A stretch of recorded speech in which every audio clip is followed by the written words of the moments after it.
he told us that we had to تؤدي الأمانات إلى أهلها, to give the amanat to its people. That's one of the signs of the believer, right? The believer gives trust that has been entrusted with him to those who own the trust. So if you're given a trust and somebody tells you, I'm leaving this, I'm entrusting you with this, but this is mine. I'm entrusting it with you, but this is mine. The mu'min is the one, yu'min comes from the same root of amana. La imana liman la amanata lahu. He has no iman, the one who has no amana. Allah has given us a trust. Inna sam'a wal basar wal fu'ada kullu ulaika kana anhu mas'ula. Those things, the sight, the sound, the hearing, and the heart itself, which generates all of the actions of the other limbs, you are mas'ul. In other words, the amanat that Allah has put you in responsibility for. And you have to bring back the amana on Yawm al-Qiyamah. يَوْمَ لَا يَنْفَعُ مَالٌ وَلَا بَنُونَ إِلَّا مَنْ أَتَى اللَّهَ بِقَلْبٍ سَلِيمٍ. He brings back the amana sound. He hasn't destroyed it. قَدْ خَابَ مَنْ دَسَّاهَا. Right? He's been destroyed, the one who pollutes this trust that Allah has given you. Because the nafs is a trust. And like that, children are a trust. Your children are amana. Right? So these are trust Allah has given you. And fasting, Allah is teaching us how to honor the trust and give it back to Allah subhanahu wa ta'ala the way Allah wants it, which is, He wants your tongue to be free of slander. Kidhib, namima, ghiba, zur, all these things. He wants it to be free of that. He wants your ears to be free of hearing the haram. He wants your eyes to be free of seeing the haram.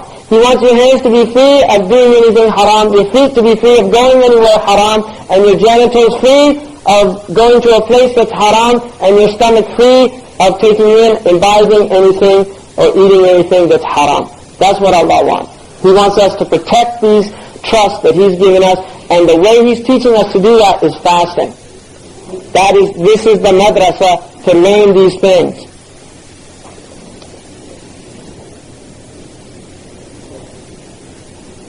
And then finally, the fasting of the elect of the elect. And he says, it is the صوم القلب عن همم الدنية والأفكار الدنيوية. It is the fasting of the heart on low aspirations, from low aspirations, or from worldly thoughts. So in other words, the fasting of the elect is that your aspiration is not for dunya. And that's why in Ramadan, infaq, because giving out is for akhirah. Whereas in the other months you're busy trying to acquire wealth, in Ramadan you should be busy trying to get rid of wealth for the sake of Allah. You're not in a dunya mode, you're in a akhirah mode, right? You're in an akhirah mode. You have to change. In this month you have to change the way you're thinking. And then, afkar al-dunyawiyya, one of the things about the people, one of the scholars of Andalusia said that the first degree of wilayah with Allah is muhasabat al-khawatir, is to begin to take thoughts to account, right? And that's the beginning of it. Yazin al-khatira bil-qistasi, that he begins to measure the thought based on the mizan of the sharia. That's what the wali does, and that's why he's a wali. Ramadan is a time to do muhasabah of your heart. In other words, if you begin to think about things that are dunyawi things, because you don't want to be, none of us want to be with Allah an ammi. In Arabic, ammi means suqi, right? Do you say that in Iraq? Suqi? Suqi? They say that in Sham? Suqi. Somebody who's like, their himma is in the marketplace. You have to rise above that. And the thing about Islam, an ammi does not mean that, there's a lot of scholars that think because they're learned, they're not awam. But they're awam, because the ammi can be the street sweeper who only knows fard ayn and knows a few surahs from the Quran, but his heart is with Allah. You see, and that's why he asked, how many people are not fasting, but with Allah they're fasting? And how many people who are fasting, but with Allah they're not fasting? Because those people during the year who they're guarding their eyes, their ears, their tongue, their feet, their genitals, their stomach, so in reality they're doing the purpose of fasting, because fasting is just an exercise to learn how to do it properly. Whereas other people, they're fasting physically, but with Allah they're not fasting. So that's the point. So when he's talking about the khususi, don't think that's somebody who knows Imam Sibari's al-Kitab and he's a great grammarian, or he knows all the tafasir, or he knows...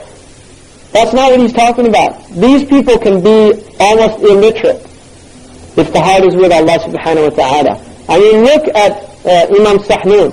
Muhammad bin Sahnun, who's the son of Sahnun who wrote the Mudawwana, he had a majlis in Al-Qayrawan. And in this majlis, every day, he said a man would come into the majlis and walk over people's shoulders and go up to the Shaykh. He was teaching in a chair, and he'd start whispering into his ear for a while, and then he would leave. And he was doing this every time the Shaykh would teach. The Shaykh actually told people to move away so that he wouldn't have to go over there helping out. One day the man stopped coming.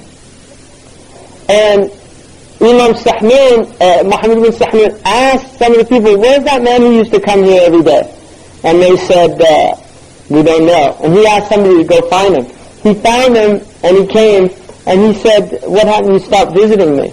And the man said, subhanallah, you know, I have to explain myself.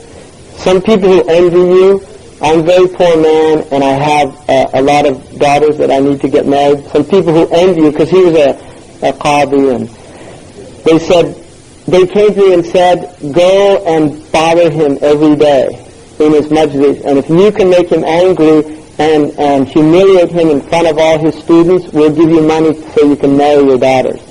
So I used to come every day, and I would curse you in your ear, and I would say all those horrible things, and I realized it wasn't having an effect on you, and so I just gave up.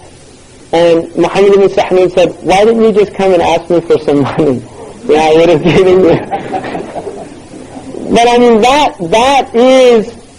that's where you want, that's a thing that you want to learn from fasting, is that is the sabr of the people of the Messenger of Allah.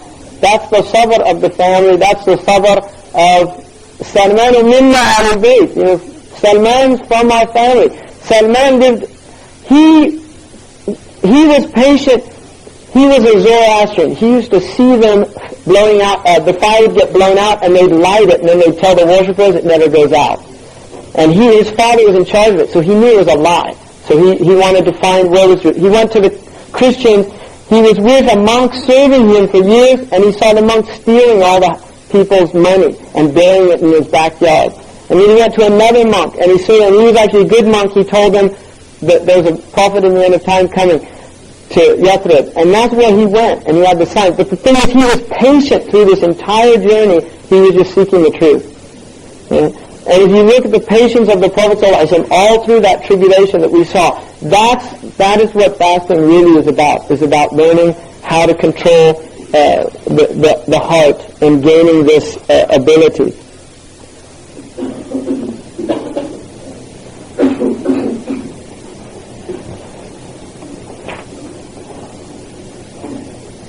So,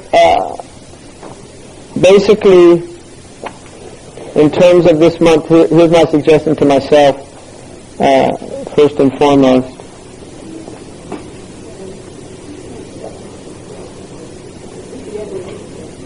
You said that you should refrain from masturbation. I thought masturbation is completely wrong. Yeah, you should. I mean, I'm saying in Ramadan that would break the fast.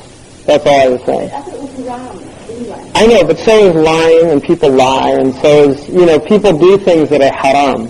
There's a khilaf about it anyway. According to the Malikis, the dominant opinion is that it's prohibited. According to Ahmad ibn Hanbal, it's considered mubah without any fantasizing. He considered it like hijama or something like that. So it's a khilafi issue, but I was just using that because some people might think that fasting is just from sexual relations with somebody else, but it includes that. So any type even tafakkur, right, fantasizing, that would lead to that. All of that's haram. So anyway, during this month, and then inshallah I'm going to close this on, there's a group of people that's leaving at 2:30, but during this month, my recommendation to myself and all of you is don't do a lot of talking. Utilize the time. Everybody should be appreciating that, all the other Muslims. Don't waste your time. This is a month that the Salaf used to, for 6 months before Ramadan, they would beg Allah to let them see the next Ramadan, and then 6 months after Ramadan, they would beg Allah to accept the previous Ramadan. So this is not a time like other times. We all have to understand that. And the other thing is, none of us knows if this is our last Ramadan. And none of us even knows will we make it to the end of this Ramadan. So this is seize the moment. You really utilize this time, all of us. Don't let the month pass and then the last few days and you're regretting, I should have done more. I mean, we'll do that anyway, but hopefully it won't be as bad as some people who will have done very little. I mean, hopefully we'll do a lot, and still there's going to be a sense that we didn't do enough, because human beings, Imam Ghazali said, the greatest proof of the deficiency of man is that he never does anything except that he realizes afterwards he could have done it better than anything. So, I mean, there's always improvement. But the point is, utilize the time, utilize the night, right? Take some portion of the night. It's mandub to do khatam of the Quran in the Taraweeh, but even one surah is effectual. So even if you did your Taraweeh with Qul Huwallahu Ahad, if that's all you know, and you did your rakats, that counts as Qiyam al-Layl. So you want to do the Qiyam every night. Even if you're going to just do 20 rakats with Qul Huwallahu Ahad, do Qiyam al-Layl. In fact, the Al-Khadim says, towards the end of time, it's good to do night prayers with like Qul Huwallahu Ahad, إِذَا زُلْزِلَتِ الْأَرْضُ زِلْزَالَهَا, the surahs that have a lot of reward mentioned in them, just because there's so little time, and most people don't have the himmah to do a lot anymore. So utilize the time. Try to do the duha prayer, right? So, I mean, basically try to get up before the Fajr, do some qiyam before Fajr, and then utilize the time after Fajr. Try not to sleep after that time. It's makruh in any case, but in Ramadan, we should be gaining that time even more so than other times. And then try to do the duha. The Prophet ﷺ told Abu Hurairah to do the duha, not to leave it ever. And so you should try to do it. It's a mandub, and it's a very strong, it has strong madad, because the Prophet did do it continuously, 2, 4, 6, or 8 rakats before the zawal, all the way up to the zawal. For the Malikis and the Hanafis, they have during the time of the hajara, that they can't pray the nafilah. And then prayer on time. Prayer on time should be any time. Imam Malik radiyallahu anhu relates in the Muwatta, إِنِّي لَأَرَى مِنْ أَهَمِّ أُمُورِكُمُ الصَّلَاةِ. The most important of all your affairs is your prayer. فَمَنْ حَافِظَهَا وَحَافِظَ عَلَيْهَا فَقَدْ حَفِظَ دِينَهُ.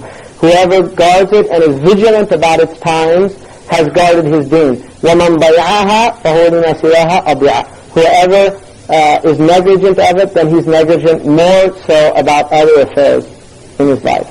So prayer, and then we heard earlier that the Messenger of Allah on his deathbed, sallallahu alaihi wasallam, his wasiyah to his ummah, as the last words were as-salah, as-salah. Prayer is over everything. Guard your prayer, and use this time to discipline yourself to be praying on time. Right? Really use it to discipline yourself. If you weren't praying on time before Ramadan, and you should have been, but if you weren't, then use this time to discipline yourself to pray on time. If you're working, just stop. Because your prayer is more important than your job. I guarantee you. Prayer is more important than your job.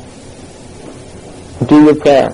And then, particularly the time between Asr and Maghrib is a very strong time throughout the year. It's the time of dhikr, but during the time, وَالْعَصْرِ إِنَّ الْإِنسَانَ لَفِي خَسْرٍ. It's a very special time. إِلَّا الَّذِينَ آمَنُوا. Except for the people who believe. It's a time of loss for other people.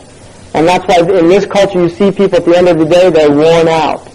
They have to go drink, and they call it happy hour in this culture. Right? No, seriously, they call it happy hour. They go and have to have oblivion so that they don't have to think about how meaningless their lives are. That's a time when we're preparing for sunset, which means death for us. Sunset is a metaphor for death. And Asr, from Asr to Maghrib, that's your later years in the lives of man. That period is representative of, and the fasting, breaking the fast, is like the messenger, لِلصَّائِمِ فَرْحَتَانِ. There's two joys. فَرْحَةٌ عند إفطاره, a farha when he breaks his fast, وَفَرْحَةٌ عند لقاء ربه وحين يلقى ربه. So there's an analogy being made there that the breaking of the fast is similar to meeting your Lord. In other words, when the day is over and death is over, you go back to Allah subhanahu wa ta'ala. And then after you break your fast, the best thing, break it on rutab or tamar or hasawat min al-ma. If you don't have any of that on anything, you can just break the fast. If there's no food around, then you pray anyway. And the delaying of it is only makruh if it's delayed out of thinking that it's better, right? Then it becomes a bid'ah. But if you had a valid reason to delay breaking the fast, then it's perfectly fine.